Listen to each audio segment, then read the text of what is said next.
In February, Vladimir Putin, President of Russia, ordered an incursion into Ukraine with the stated objectives to demilitarize its neighbour and to denazify political leadership, and to stop it being the next American military base on Russia's borders. In doing so, he turned global politics upside down. After 30 years of eastward expansion of NATO, constant provocation, undeclared war from America, Russia decided to fight back. America's domination, the world order, last week ended. America's unipolar dream is over. Together, over the next weeks, the next months, the next years, the major powers of the world, America, the European Union, China, Russia, India, will remake a multipolar world. How will this world take shape after the world-changing events of the last week? Let's find out together in the Geopolitics Upside Down podcast. I am Jeff Rich. I am a writer, historian, minor government official and podcaster from Melbourne, Australia, and I regularly do a podcast called the Burning Archive Podcast, which is about all things history and culture. And I've decided to launch initially on the Burning Archive Podcast, but I will release it as a separate podcast shortly, a new series specifically about the unfolding crisis of the multipolar world that has been provoked by Russia's invasion of Ukraine and subsequent response of countries around the world, the varied response of countries around the world to those events. I'm going to try to keep these to about half an hour. The Burning Archive podcast sort of explores themes, historical themes at a somewhat more leisurely pace, but I want to try to keep this reasonably fast and snappy and just key into current events, and really with each episode just have a quick look at some key aspects of the unfolding situation in Ukraine and the emerging global full spectrum war that appears to be developing around those events. If you're a regular listener to the Burning Archive podcast, you will have noticed that I'm releasing this podcast first on the Burning Archive. In a couple of days, once I've sort of done a bit of artwork and that sort of thing, I will release it separately as its own sort of podcast. Okay, so today I'm just going to talk about this crisis in Ukraine. And the background to that is clearly last week on February 24th, Vladimir Putin, President of Russia, commenced the invasion of Ukraine after 30 years of provocation by the West, and more specifically about 3 or 4 months after releasing a set of treaties with NATO and America that proposed a new set of security arrangements in Europe, and I've addressed those issues in my Burning Archive podcast.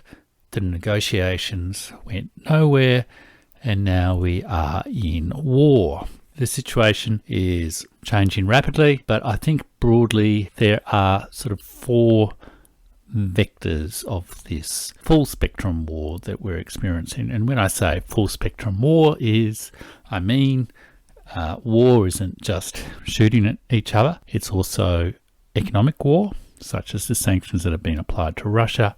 It's information war, such as the propaganda, disinformation campaigns that we see every day now. And it's also a diplomatic, strategic war, diplomacy being war conducted by other means. And I'm going to be exploring what's happening along each of those 4 vectors over coming weeks and hopefully providing you some insight into the situation. I must say I am doing this podcast partly because of utter frustration with the absurd presentation of the situation in so much of the legacy media and what appears to be rather, let's say bluntly, a propaganda campaign conducted by Western governments around the situation as well. And it's deeply concerning to me. I think there's probably right and wrong on all sides of this conflict, but the kind of material that is being presented in most of the Western liberal media is simply ill-informed and wrong, and also, I think, deeply offensive to people who have any deep knowledge of Russian history and culture. And look, my approach is going to be explaining these issues to the intelligent general audience who's likely to see all sorts of stuff but may not have a deep knowledge of the situation. And I want to bring whatever insights I have, both from a historical point of view, but also, I guess, the kind of expertise that comes from being a government official and sorting through all sorts of conflicting information, as well as, I guess, reporting back on the sort of my own close following of a whole range of sources beyond and the positions of a whole range of countries on the situation. So I hope people find that helpful. It's going to be a learning experience for me too. I hope you enjoy it. So first of all, we're going to talk about the military situation in Ukraine. So let's talk quickly about the geography of Ukraine. So if you can imagine Ukraine as a kind of a slightly squished rectangle that's on a 15-degree tilt and has a little triangle hanging off the bottom middle of the rectangle, which is the Crimean Peninsula. On the right-hand side of the rectangle is the Donbass and Lugansk republics, as well as the city of Kharkiv, which is the second largest city in Ukraine, around about 2 million people, I think. Roughly in the center of the top of the rectangle is Kiev. To the left-hand edge of the rectangle is Lviv, and down at the bottom there's obviously the Crimean Peninsula, and there are a couple of key cities there: Kherson, Odessa, and Mariupol. So we'll come back to those. The detailed situation is emerging quickly, but broadly there are some maps you can check online which show, I guess, roughly a third of the territory of Ukraine is now controlled by Russian forces as well as the forces of Donbass and Lugansk. And pretty much if you 2/3 of the way across to the left of the rectangle of Kiev is controlled by Russia. And they're sort of pressing in from the north, from the east, and from the south. And in particular, they have controlled the key cities of Kherson and Mariupol. In the south, there's a major battle going on now for Kharkiv. They control major areas north of Kiev, and there's a large set of forces that are surrounding Kiev, as well as spearhead forces that have entered Kiev. In fact, on the first day of the incursion, through sort of like a spearhead air combat force. There has been reports that, and all this has been achieved in 7 days. There has been reports that Russia's made slow progress and hasn't gone well. There are many military analysts who I have read who beg to differ, including Andrei Martynov and Scott Ritter.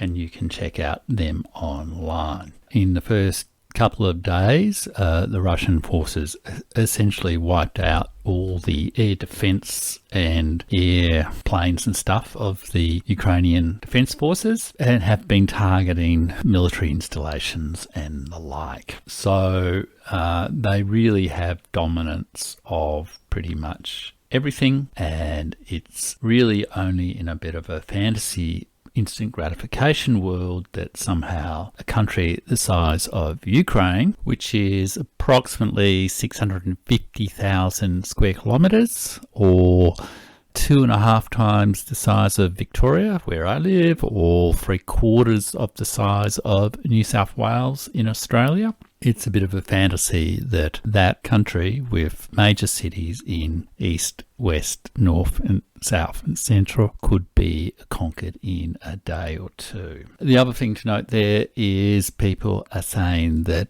the nature of the Russian, attack has been very targeted at military targets rather than civilian targets. And perhaps the simplest comparison here is, say, with the invasion of Iraq in whenever it was, 2003 maybe, where there were mass civilian bombings, of civilian cities across the country over several weeks, and tens or hundreds of thousands of civilian casualties.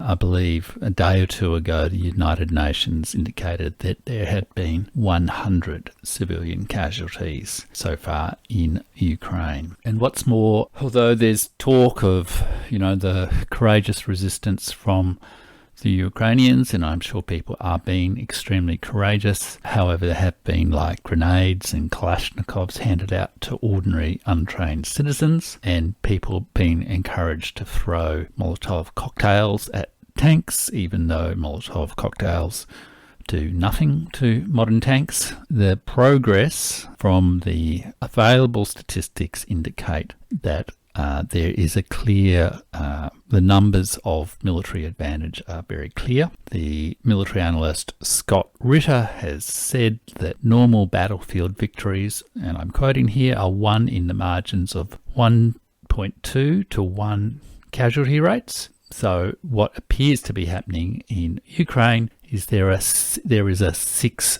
to 1 casualty rate to the advantage of Russia.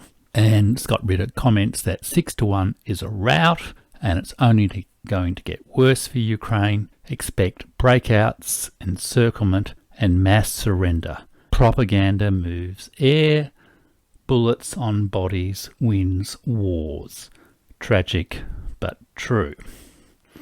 Similarly, the analyst Andrei Martynov, the author of The Real Revolution in Military Affairs, has commented that in contrast to the American experience of bombing everything and then moving in after several weeks in Iraq, the Russian military operation is what he describes as a stunning counterforce combined arms operation, which has largely avoided civilian casualties. Martynov expects that the military operations will continue for a couple of weeks, but there's no doubt that the ultimate outcome will be some kind of victory for Russia, and that is why, thankfully, Ukraine is at the negotiating table with Russia at the moment in Belarus, and hopefully that will lead to some reasonable political settlement of this issue so that large mass fighting to the death type situations can be avoided.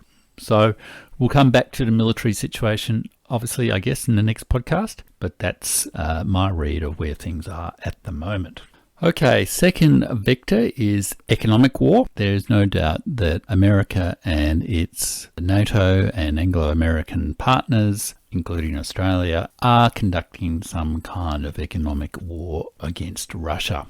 A whole range of sanctions have been announced, and some of those sanctions are quite extreme. Two of the most extreme ones being sanctions against the central bank of Russia and a speculative attack on the Russian currency, the ruble, and also wide-ranging restrictions on trade and normal business relations with Russia. I believe the ruble has devalued in the order of 20 to 30% in the last couple of days, although it seemed that level was reached fairly quickly and seems to be stabilized, and there seems to be a whole series of measures Russia appears to be putting in place to prevent widespread panic. Nevertheless, the nature of the intention of the European and American powers is quite, to my point of view, quite offensive, to be honest. The French Minister for Finance has been quoted to say that the European Union will wage, quote, total economic and financial war against Russia. a UK minister or official has said they wish to destroy the Russian economy, and there has been lots of extremely regrettable and aggressive rhetoric directed against Russia. And the other thing is an attempt to remove Russia from SWIFT, which is a financial messaging system which supports transactions between countries, large commercial transactions between countries, particularly in commodities, which Russia sells a lot of. There are some little loopholes in this which maybe suggest that some of the NATO powers are talking a big game but not really acting quite so aggressively. So Gazprom, for example, there's the major bank that trades in the gas and oil of Russia. Gazprom is excused from these sanctions, and there are similar kinds of loopholes that soften the blow to some degree. Nonetheless, there will be significant hardship experienced by the Russian people due to this. And it appears that engineering some kind of economic catastrophe leading to political, social and regime change in Russia appears to be at least one of the objectives of the sort of strategists in America, and that seems to be maybe getting a little bit over their skis. And I don't know if the people of the world have really given a mandate to their governments to attempt regime change in Russia. Also, interestingly, there's a lot of commentary that some of this economic war will have negative side effects for the European and American, and indeed potentially the Australian economies and the publics of all those countries. Dmitry Medvedev, who I think is the former Prime Minister and Deputy of the Security Council in Russia, has pointed out that partly thanks to the sanctions against Nord Stream 2, the large gas pipeline going to Germany from Russia, the gas price in recent days, which is used to both for industry and to support heating, domestic heating, that sort of thing in large parts of Europe, has increased 30 or 40%. And that will have dramatic negative effects, particularly on poorer citizens of the European Union. It will also have an impact on fertilizer. There's apparently significant shortages of fertilizer at the moment, and that will contribute to higher food prices, and also the inability of Russia or the Ukraine to sell wheat. Apparently those two countries combined contribute 30% of global exports of wheat. So that similarly will contribute to food price increases. All of this, it's perhaps too early to tell how long, how deep, and what sort of repercussions there will be. But there is certainly also signs that there is some level of resilience for the Russians and significant support from some countries, including China, for Russia to weather the economic storm. For example, some major transactions are going to be conducted through the Chinese version of the SWIFT system. There will be significant trades done in yuan rather than in the US dollar. And similarly, gold.